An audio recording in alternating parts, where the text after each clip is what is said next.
Mona's second chance. The macaw who taught us love has no wingspan. Come here. Come here. Come here. Good girl. When I first saw Mona, she wasn't the colorful, confident macaw you might imagine.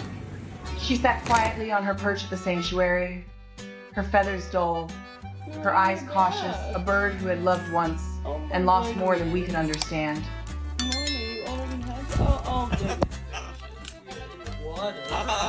Her first family had no idea what it truly meant to live with a macaw.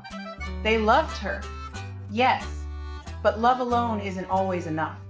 When the noise, the care, and the responsibility became too much, they gave her up. Mona spent the next 4.5 years in the sanctuary safe, but lonely. Imagine having a heart that remembers every voice, every song, every touch, and suddenly all of it disappears. That's what happened to Mona.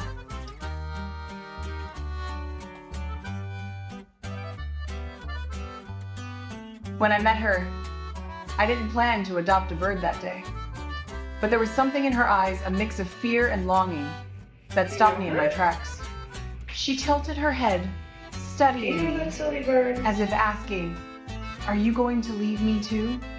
I remember whispering, "Not this time, sweetheart. You're coming home."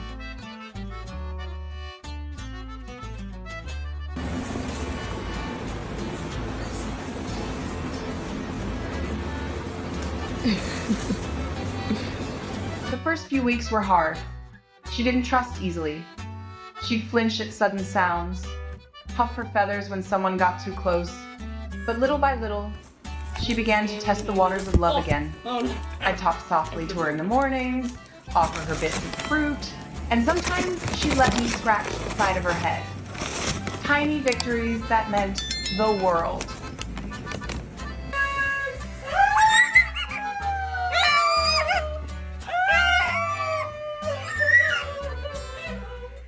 But the real challenge came with my husband. Mona didn't like men. The sanctuary warned us she had a history. She may never fully trust him, they said. Yet my husband was determined. Every day he'd sit by her cage quietly reading or humming. She'd lunge at him sometimes, even bit him more than once. I still remember hearing him yelp, "Ow, that hurt!" But he never gave up.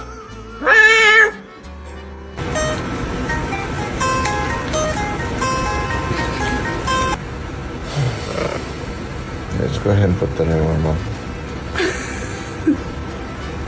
Weeks passed. Then one afternoon, something changed. Mona climbed down, walked across the table, and gently rested her beak on his hand. It was her way of saying, "Okay, I'll give you a chance." From that day on, they were inseparable. High five. Good girl.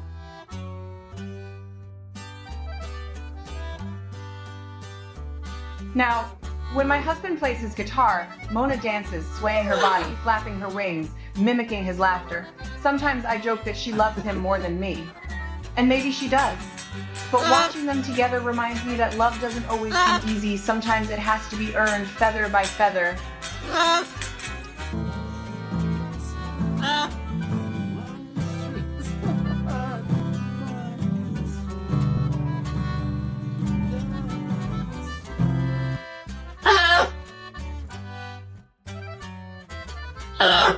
People think parrots are just beautiful pets, bright colors, funny voices, but there's so much more.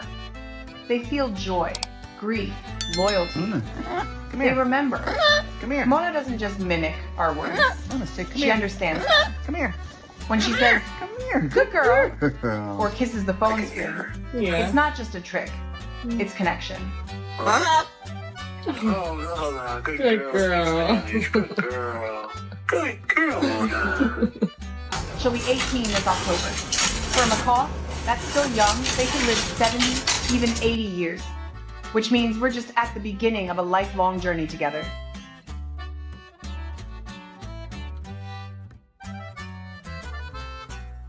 Every morning, when she greets us with her loud, "Hello," I'm reminded how far she's come from being abandoned, Hi, anxious, see you. and forgotten, to being loved, In the spot? understood, and free. Wow. I think that's a yes, Mom. Oh, okay. Sometimes I think Mona didn't just need rescuing. We did too. Because in learning to earn her trust, we rediscovered patience, empathy, and the kind of love that asks for nothing in return.